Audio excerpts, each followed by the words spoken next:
Assalamualaikum warahmatullahi wabarakatuh. Mitra muslim yang dimuliakan Allah Subhanahu wa taala. Kita masih berbincang seputar kelahiran Nabi Muhammad SAW, kelahiran cahaya itu. Dan kata kelahiran cahaya bukan sekedar sebuah ilustrasi, tetapi sebagaimana disebutkan dalam sirah nabawiyah bahwa ada sangat banyak riwayat yang berbicara tentang bagaimana Aminah, ibunda Muhammad SAW, hamil. Sayangnya riwayat-riwayat itu banyak sekali riwayat yang tidak bisa dipertanggungjawabkan sanadnya. Ada satu riwayat, satu-satunya riwayat yang disebutkan oleh para ulama. Riwayat ini saling menguatkan satu sama lain, setidaknya mencapai derajat hasan, di mana disebutkan bahwa ketika Aminah melahirkan, kemudian dia melihat bahwa dari dirinya keluar cahaya yang menerangi sampai kota Busra yang ada di Syam. Kota Busra tentu sangat jauh, kalau diukur kurang lebih dari 1000 km dari kota Mekah. Cahaya itu keluar dari dirinya, kemudian terus dia sampai menerangi jarak 1000 km kurang lebih. Ini artinya bahwa ini riwayat yang bisa dipakai oleh para ulama. Adapun sisanya adalah riwayat yang saya pikir ketika kita mau memuji Nabi Muhammad SAW, kita tidak juga memerlukan hal-hal yang sifatnya palsu riwayatnya, karena Nabi tetap terpuji tanpa riwayat-riwayat itu. Dan hitunglah dengan satu riwayat ini bahwa keluar cahaya yang menerangi sampai Busra di Syam, maka cukuplah ini menjadi sebuah isyarat besar bahwa yang dilahirkan adalah seseorang yang kelak akan menerangi cahaya itu menjadi cahaya bagi seluruh kehidupan, bahkan sampai ke negeri Syam. Dan pelajaran pertama buat kita adalah seperti yang sudah kita bahas singkat di pertemuan yang lalu, bahwa setiap kelahiran anak-anak kita, anggaplah ia sebagai kelahiran cahaya. Anggaplah ia sebagai anugerah yang mahal, yang terbesar dalam kehidupan kita. Jangan lagi dianggap mereka sebagai sebuah beban. Kapanpun mereka hadir. Kadang-kadang ada orang tua yang dalam tanda kutip tidak mengharapkan kelahiran seorang anak, karena mungkin dia tidak merencanakan hamil, tapi kemudian hamil. Atau mungkin kakaknya masih berusia kecil, tiba-tiba kemudian sudah hamil lagi. Atau kemudian usianya malah sudah usia senja orang tuanya, tiba-tiba Allah berikan lagi anugerah.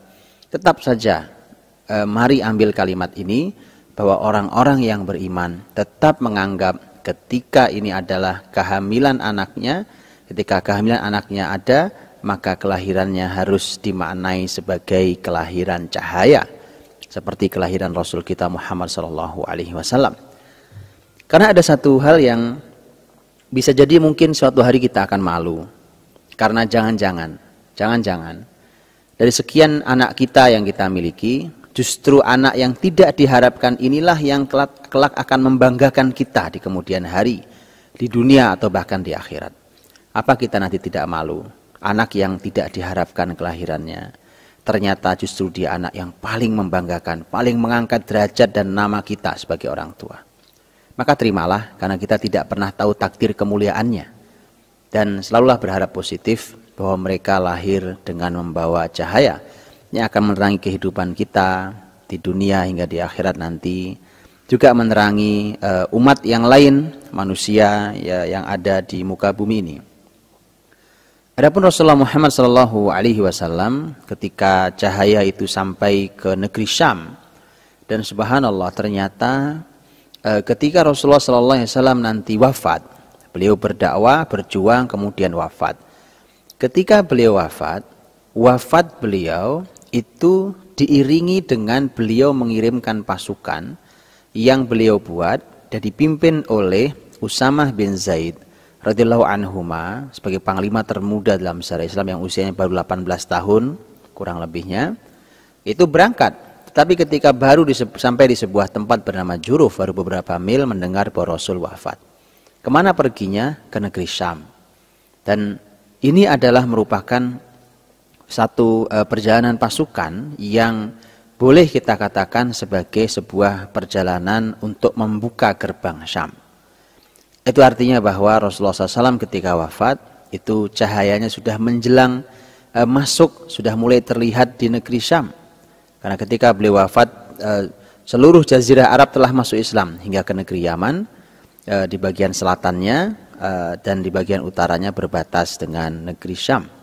Seakan ini menjadi sebuah isyarat besar bahwa begitulah kelahiran orang istimewa, orang hebat ini, itu ternyata sudah diisyaratkan sejak ibunya melahirkan. Maka sekali lagi ketika ada seorang ibu melahirkan, keluarkan kalimat-kalimat positif. Keluarkan kalimat-kalimat yang istimewa. Karena jangan sampai kita mengeluarkan kalimat yang negatif, kemudian bertepatan dengan waktu Allah mengabulkan doa, dan kalimat orang tua bisa bermakna doa. Untuk itulah, ketika Rasulullah SAW dilahirkan oleh ibundanya dalam keadaan cahaya, dalam arti bahwa keluar seorang jabang bayi, tapi kemudian juga keluar cahaya, seperti yang diriwayatkan tadi, maka ini adalah merupakan satu pelajaran mahal bahwa anak-anak kita harus menjadi anak-anak cahaya. Selanjutnya, Rasulullah Muhammad SAW dilahirkan pada tahun gajah, kita menyebutnya. Dan ini adalah satu pendapat yang tepat, karena ada beberapa pendapat sebenarnya tentang kapan Rasul Muhammad SAW dilahirkan. Ini adalah pendapat yang tepat karena langsung didukung oleh Al-Quranul Karim. Di mana kita tahu bahwa Allah berfirman tentang peristiwa gajah itu. Walaupun di sana tidak disebutkan bahwa Nabi lahir di peristiwa itu, tapi ada riwayat-riwayat yang menyampaikan bahwa Nabi lahir di peristiwa gajah itu.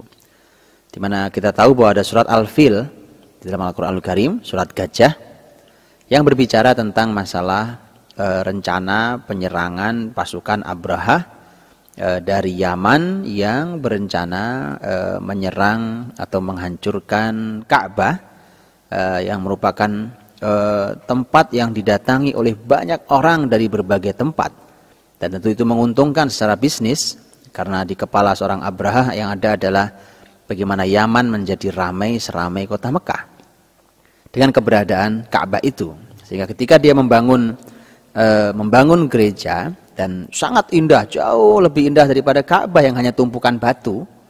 Tapi kita perlu tahu, kedatangan orang dengan ikatan spiritual jauh lebih memberikan makna dari sekedar datang hanya karena sebuah keindahan. Ini istimewanya. Anda tentu tahu bahwa kita mungkin sudah pernah berjalan-jalan menikmati tempat alam, keindahan, dan seterusnya. Tapi bagi orang beriman tidak ada perjalanan yang seindah perjalanan kita ke tanah suci kita, ke Ka'bah, ke Masjid Nabi SAW, karena kita datang dengan spiritual, dengan iman kita. Peristiwa gajah itulah, pasukan bergajah itulah yang kemudian menjadi satu momentum yang menandai kelahiran Rasulullah Muhammad SAW. Dan lagi-lagi menjadi satu hal yang menarik bahwa menjadi sebuah isyarat. Tentu saat itu kelahiran, ada perbedaan pendapat apakah dilahirkan sebelum Abraham menyerang Ka'bah atau dilahirkan setelah peristiwa dihancurkannya pasukan bergajah ini. Ada perbedaan pendapat dalam hal ini, tetapi yang jelas bahwa kisarannya ada di tahun gajah itu. Kalau diberi tanggal adalah tanggal 12 Rabiul Awal, tahunnya tahun gajah. Arti tahun gajah artinya adalah kisarannya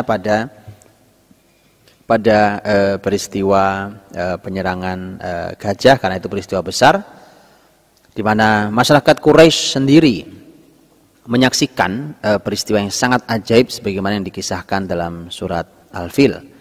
Ketika datang burung dalam jumlah yang sangat banyak, ababil, tayran ababil, burung dalam jumlah yang sangat banyak sekali, dan itulah yang kemudian melempari mereka dengan batu-batu yang panas. Dan hancurlah mereka, matilah mereka, kecuali hanya bersedikit yang lari. Dan ini peristiwa sangat dikenang oleh masyarakat Quraisy, Dan untuk itulah ketika lahir seorang Muhammad maka mudah mengenangnya, lahir pada peristiwa pasukan bergajah yang hendak menyerang Ka'bah. Ini pun menjadi sebuah pelajaran, menjadi sebuah isyarat tentang sebuah kelahiran. Ketika seorang anak lahir dengan momentum sebuah peristiwa, maka maknailah tetap dengan makna yang positif. Kalau kita melihat contohnya, kita melihat bahwa Rasulullah Muhammad SAW dilahirkan ketika orang zalim itu, pasukan raja zalim itu, ternyata Allah hancurkan ketika mereka siap menghancurkan rumah Allah. Lahir seorang nabi.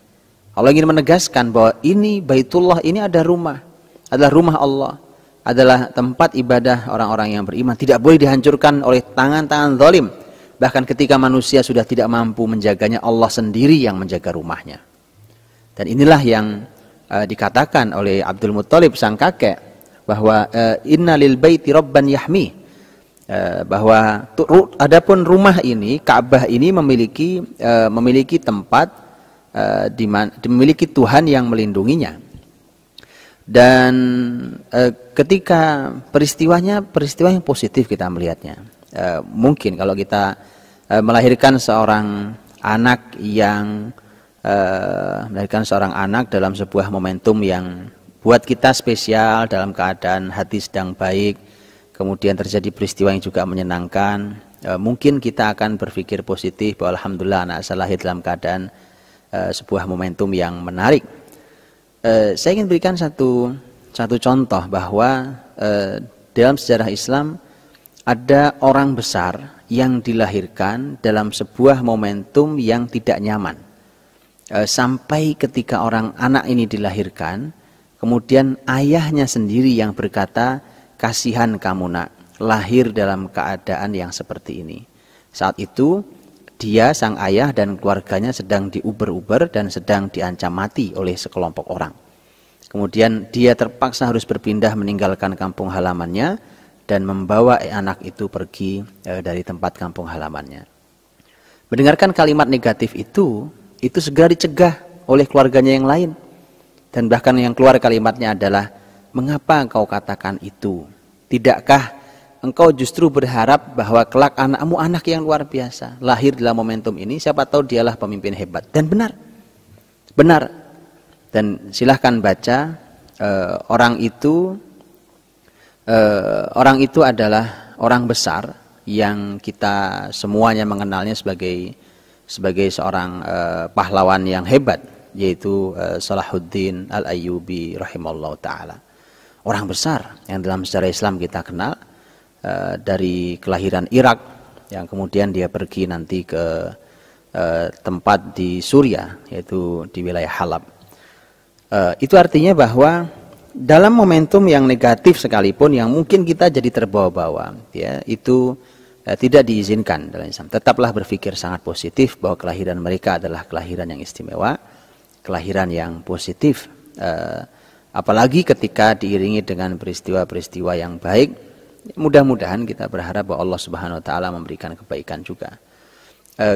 Yang perlu diketahui adalah bahwa memang kita dalam Islam juga diajari untuk tidak menganggap sial dan untung hanya karena sesuatu, karena peristiwa. Nanti namanya tatayur namanya. Kita tidak diizinkan untuk itu. Tetapi ini dalam rangka supaya kita tahu bahwa jangan sampai kita terbiasa terpengaruh hanya oleh sebuah peristiwa, kemudian kita menganggap hoki, beruntung, atau kemudian sial, karena itu dilarang dalam Islam.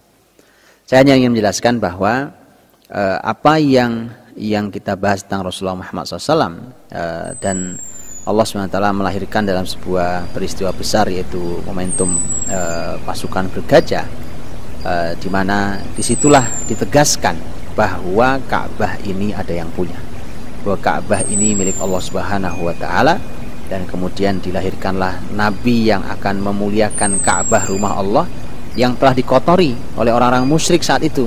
Mereka tetap mereka membangun Ka'bah itu, tetap mereka melakukan ibadah sekitar Ka'bah, tetapi mereka melakukan kemusyrikan sampai mereka melakukan perbuatan nista di sekitar rumah Allah Subhanahu wa taala. Maka kelahiran Nabi Muhammad SAW adalah kelahiran yang akan memuliakan kembali kiblat akan muliakan Ka'bah, akan muliakan Baitullah.